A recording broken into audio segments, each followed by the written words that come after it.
Welcome to the Lighthouse Financial Advisors Money Over 50 podcast with Dallas Davison and Michael Hogue. This information is general in nature and does not take into account your objectives, financial situation or needs. Therefore, you should consider whether the information is appropriate for you and your personal circumstances. If you require personal advice, please contact Lighthouse Financial Advisors. Here are your hosts, Dallas Davison and Michael Hogue.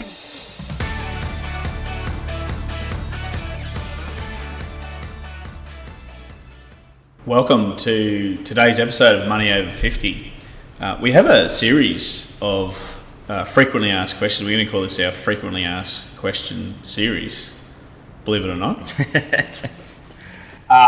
Because we find that we do get a lot of recurring questions from potential clients. Look, we understand we operate in a really intangible type of industry and business. Yeah.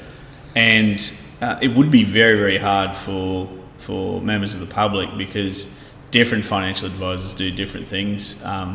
There are some certainly unscrupulous financial advisors. There's some pretty ordinary ones. Yeah. There's some very, very good ones as well. So I think that's a good point. Like you're saying, the intangible nature of that is that if you go and engage someone to build a fence for you, you kind of know what you're going to get at the end of it. They're either going to do what they said and they're going to build a fence, or they're not. Whereas in our game, it can be a lot harder to put your finger on what is actually going to happen. Yeah, that's a good point, and you can actually see if it's shoddy workmanship. Yeah. Whereas if it's shoddy workmanship with a financial advisor, and I'm using air quotes here because you can't see that if you're listening to the podcast, because some people that call themselves financial advisors really just aren't. Yeah. They're salespeople, so we do understand it's a very significant problem for the consumer to actually make an informed decision. Yeah. But it takes years and years and years to sometimes work out that their workmanship was shoddy. So that's, I guess, why we wanted to do the frequently asked questions, is that usually these are a list of the questions that people tend to ask when they initially meet with us or before they meet with us, because they're trying to get a bit of a read on what is this going to be for me. Am I going to get value out of this? Is this going to help me achieve what I need to achieve? So that's right. So the first frequently asked question is, what are your fees? Yeah, which makes sense. That's always everyone wants to know. How much does it cost? So what we charge is a percentage-based fee, which is 1% of your retirement savings balance every year on an ongoing basis. And for the first 12 months, that's increased to 2%. So we've discussed this and debated this at great length over many, many coffees about the best and fairest way to charge. I like the idea that, excuse me, I remember reading a blog post talking about your business is how you get to make the world in your business how you want the rest of the world to be. And that's a big part of it for me, is why we charge that way, is that I want to be incentivized. I want to be on the same side as my clients. I want to be focused and incentivized on achieving the things for them they need to achieve. And charging a percentage-based fee like that is for me the easiest way to make sure that we're on the same page and we are working towards the same goal. It's like you say, I wish there are actually a lot of other industries that I wish that I could pay someone more the better job they did. It doesn't seem to. My wife's a lawyer, and I've had this discussion with her many times, where it seems like if you go to a lawyer, sometimes the harder that things are made, or the more complex things are made, the more the lawyer gets paid. But you may not get a better outcome from that, and it's, I guess, a bit of a different industry. But so our theory is effectively that if you come into me with $500,000 in superannuation or assets outside of super, or some combination of that. So just to be clear, sorry, Dallas, you mentioned retirement savings before, so we would count that $500,000 as someone's retirement savings. So this is all the money that they're using, and we're working towards getting them to be in a position where they can retire and draw from that. Yeah, sorry, Michael, that's a good point. We tend to do this a lot in this podcast, where things that we know what they mean, we just forget about explaining that. But so retirement savings is a good example there of, if you've got $100,000 cash in the bank and you've got $400,000 in superannuation and you've got a family home worth $400,000, your retirement savings would be the $400,000 of superannuation plus the cash in the bank, because that's all going to be used for your retirement. Whereas the family home, it's not designed for you to draw an income from in retirement. We wouldn't include that in what we would call your retirement savings. Yes. Sorry, now I interrupted your point. So do you remember what you were going to say? So basically, in that example, if you've got $500,000 of total retirement savings, our fees on an ongoing basis would be 1% of that, which would be $5,000 for that first year. So, as I say, most people who come in to see us are, on average, a 55-year-old couple with about that amount of retirement savings through a combination of superannuation or money that they've saved themselves. And they've normally got about $500,000. And one of the first things that we do is sit down and work out, okay, how much money are you going to need to fully retire? And again, talking in pure averages here, for a lot of those people, it's somewhere around 1.5 million. What we find is that without any sort of making any changes or any of our help, most people are on track to grow that from 500,000 to about $1 million, which is going to leave them $500,000 short of where they'd like to be ideally. Yes. So our job really is to grow that from that 500,000 to that 1.5 million. And we've talked about that in various other podcasts and in a lot of other formats, but it's not because we're going to invest that $500,000 in some U-Butte way that we're going to get a 20% return every year. It's more about going, we're going to use all of their available resources, everything that we can possibly squeeze out for that next 10 years. We're going to get every tax advantage, every extra return we possibly can safely get, make sure that their cash flow is tightened up in a way that they can enjoy their life now as well as what they want to do in retirement. And really our only focus is to get from A to B. So it's from that, in this example, 500,000 to 1.5.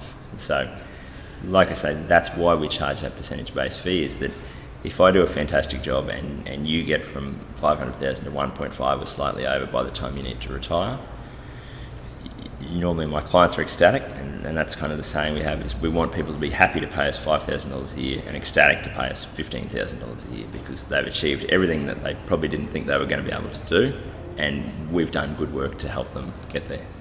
I like the way you explain that, and we've spoken about this at length, you and I, how oftentimes people come in to see us and say, you're going to manage our money. Yeah. And there's a misconception in the industry that a financial advisor manages money, and it's been a misconception because some financial advisors' value proposition is to manage money. Yeah. We've always thought of our job as to get from A to B. Yeah. And in this instance, and the instance that we see repeatedly for people 10 years away from retirement and preparing for retirement, is that our job a lot of the times is to get them to a position where they will be $500,000 ahead of where they would have been had they not walked in through our doors. We see all different types of ways that financial advisors charge fees in the industry. There is a model that some subscribe to, which is what they call a flat dollar fee. So it doesn't matter how much money that you have, it doesn't matter what they've helped you do, they will charge the same flat dollar fee every year. Yeah. We actually don't like that because the advisor gets paid no matter what. So if that flat dollar fee, for example, was $6,000 a year, person might move from $500,000 to $200,000 and go backwards, and the advisor still charges the same amount. We like to be tied certainly to the results. So if in that situation we took our clients from $500,000 and they all moved backwards to $200,000, because we charge on a percentage base, we just would not have a viable business. Our business would close the doors. And that's, I think, another reason that I like. Obviously, I like to charge the fees the way that we do, because otherwise we would do it differently. But obviously, I want to be incentivized to move my clients from where they are to where they need to be. The second part of that is, on an ongoing basis, a big part of what we do with our clients is is stopping them making big mistakes when there are significant shifts in investment returns, whether it's up or down. If there's a year where investment markets are up by 30% or down by 30%, you tend to find that either way, that triggers something in people and they want to react to that in an emotional way. So if it's up, normally it's greed and they're looking at their next door neighbour who's had this UV return. They want to go and pile into the next big thing, and it's kind of our job to talk them out of that. And the other one, which most people are sort of probably aware of, is the fear of, okay, well, I've got my retirement savings, and in a year the return of that, there's a negative 30% return, and my balance drops, from 600,000 to 400,000 in that case. That's the big one that people are kind of aware of. One of the reasons I like to charge that percentage-based fee is, as you say, we're in the same boat there. So when someone's coming in to see me and they are panicking because their retirement savings have dropped from 600 to 400,000 temporarily, and as we've talked about at great length, that's all par for the course if you're going to be investing in assets that do appreciate over time. Is there's going to be big moves up and down. What I want is for the feelings and the emotions for that client is going through, I want to be going through the same thing. And so we've had this just recently with a client where he was very concerned that the market might drop next year. And when I pressed him, they said, well, what if it goes down by 20%, which is sort of actually in a sort of an average decline every year. But I said, well, if that drops by 20%, your superannuation balance temporarily drops by 20% and then probably picks back up the next year, and away we go. But you're still taking home the same amount of money from your job every year and every fortnight, whereas my income is directly tied to that. So whatever you're feeling as we go through those market movements, I'm feeling it in a more real way on a week-to-week basis, because my income is directly linked to that. That's right. Look, I like that as well, because we know the right thing to do, and our clients can understand conceptually that there will be drops, and there will be a period of time. Look, if we go back to the global financial crisis in 2008, from the previous peak to the absolute bottom, the investment markets around the world dropped some 57%. So they moved back. Anything that was valued at $1 in November 2007, by the time March 2009 came around, was temporarily valued at 43 cents. So the advice that I gave people back then, the advice that we'll give people the next time something like that happens will be, don't do that, which is don't change your investment strategy. Don't panic. Don't do anything. Just wait for it to come back. Now, what I like about the percentage-based model is that, like you just said, say our revenue as a business will go down 57%, or it'll go down 30%, or whatever it will be.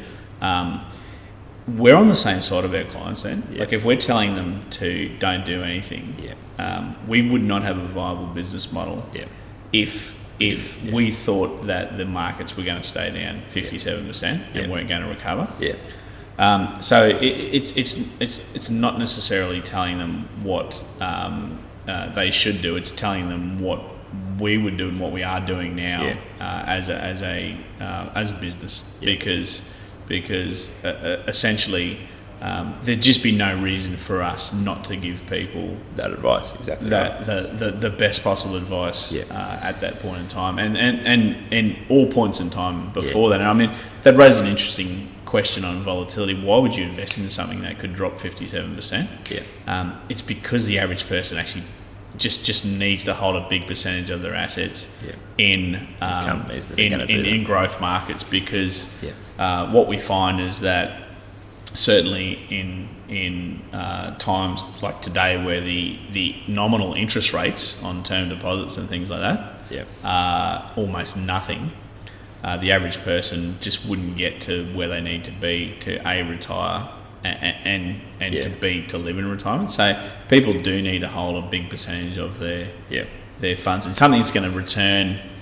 On average, we aim for an 8% average rate of return every year, net of our fee. And and taxes. Yeah. That just isn't possible without wild swings. So that 8% is an average. Yeah. You will find that some years that 8% will be positive 110%. That's the biggest year that the investment markets around the world have ever had. They've gone up by 110% in 1 year. Yeah. Now they've fallen by 57% in 1 year. So they're the extremes. Yeah. So and that's, I guess, your point is, for most people, they need to be invested in a way where there is going to be significant volatility, and our fee structure is based around the fact that we know that the average person who's coming in to see us needs to be invested in that way. We know that the only way they're going to be able to get that return is if they can stick to that investment strategy over the long term. So our fee schedule is based around, how do we make this? How do we charge our clients in a way that's going to maximise their ability to take our advice and stick to the plan over the long term? And that's what we sort of say, is that if we're all in the same boat here, if we're all feeling the same pain at the same points in time, it makes it a lot easier for when we say to our clients, you shouldn't do that, or you mustn't do that at that point in time. They know that we're feeling that pain too. Whereas in that case, if I was charging my flat fee every year, the client could easily be going, well, it's easy for you to say you're clipping the ticket anyway. You're not feeling this pain. You don't know what this feels like to go through this. Where, like I say, if our income is directly linked to that and the market is down by 50%, then no one's hurting more than me at that point in time. Yes, that's right. And that's, I guess, the thing with the fees and how we get paid is what's most important for us is transparency and that our clients feel as though they are getting more value than what they're paying. So there's no, there are many good arguments for the flat dollar-based fee or for some variation of that or whatever it is. We don't really think that it matters as much as making sure that you're getting more value from your advisor than what you're paying. Yes. We've seen a lot of advisors charging a lot of money and adding a lot more value than that, and we think that's great. We've seen a lot of advisors that charge not much, and we still think that they're crooks because they're just adding no value at all. So for us, the most important thing is to go, first and foremost, how do we make the biggest impact and help our clients in the most meaningful way? And then how do we charge a fee that we think is fair compensation to us for helping them affect that change, and in a way that everyone feels as though we are in the same boat and heading in the same direction and are happy with that. And a couple of other, while we're on fees, Dallas, a couple of other questions are that we hear often are we locked in with you guys forever then? Yep. Do you just want to answer that? Yeah, that's a good one, because exactly right. We're actually, there's no lock-in contract. There's no, you have to be with us for a certain amount of time, anything like that.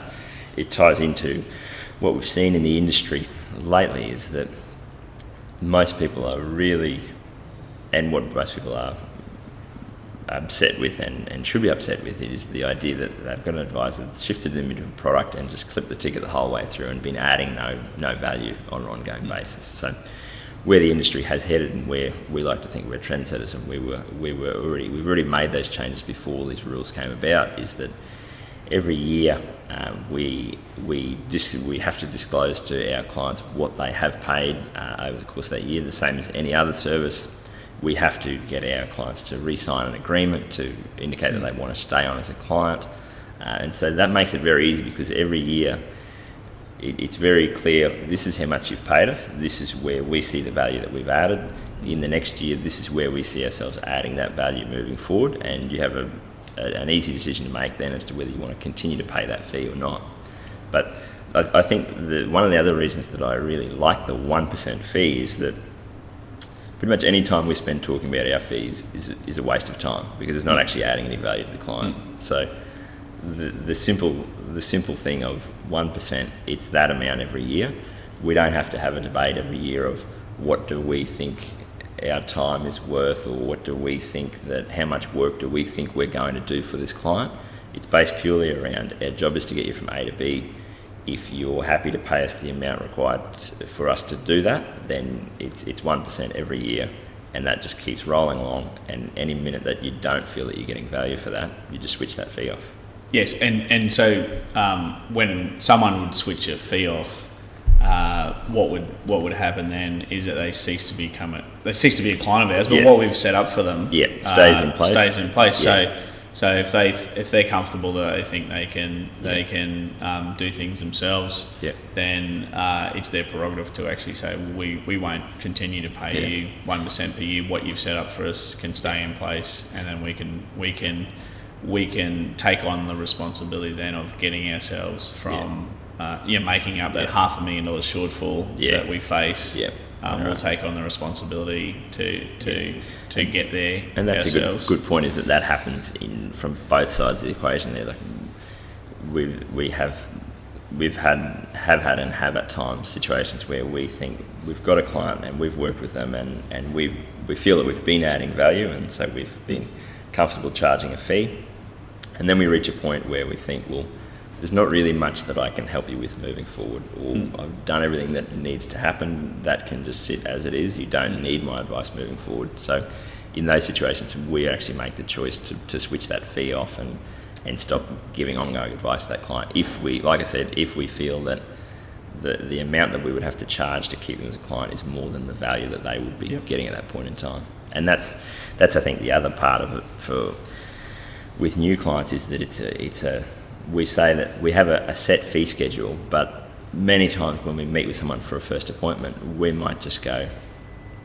the amount that we would have to charge to take you on as a client and to work with you on an ongoing basis, we can't add that much value. And at that point in time, and we often do this, we have a first appointment where you meet with someone, you point them in the right direction, say these are the things that you need to think about, and potentially some of the changes that you might need to make. We can't add that much value to your situation. We think that you'd be best served by doing this yourself, or working with someone else who might be a better fit for you. And so that's the second part of it, is both initially and on an ongoing basis.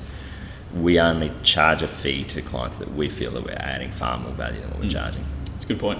And the final one that we hear, just while we're on fees, the final one that we hear is where does it come from? Like, do I pay you out of your bank account, or does it come from my superannuation fund? Or it tends to be a combination of basically, there's two things to think about when we make the decision of where it comes from. In general, that fee would normally be deducted from your superannuation product or investment product or something like that, just because it's a simple way to keep a track of. As we said, if we're charging a 1% fee, we then don't have to recalculate that every quarter, every month to work out what that fee needs to be for that month.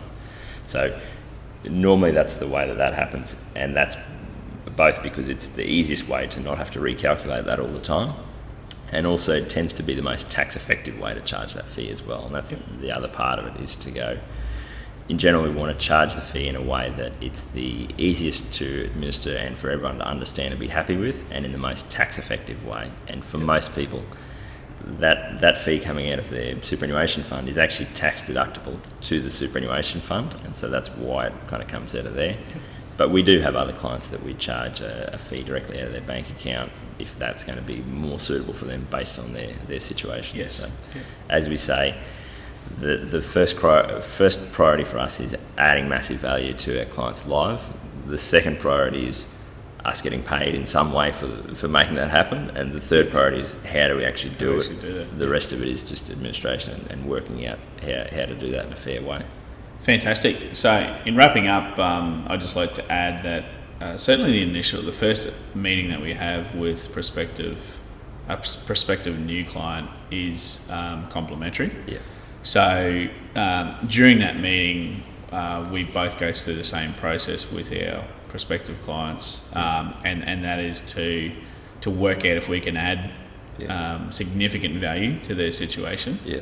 And certainly, like you said, like you just mentioned, we just won't take on someone that we don't feel that we can add enough value, and our fees, like, we want to charge someone a fee and add significantly more value than whatever we need to charge them as a fee.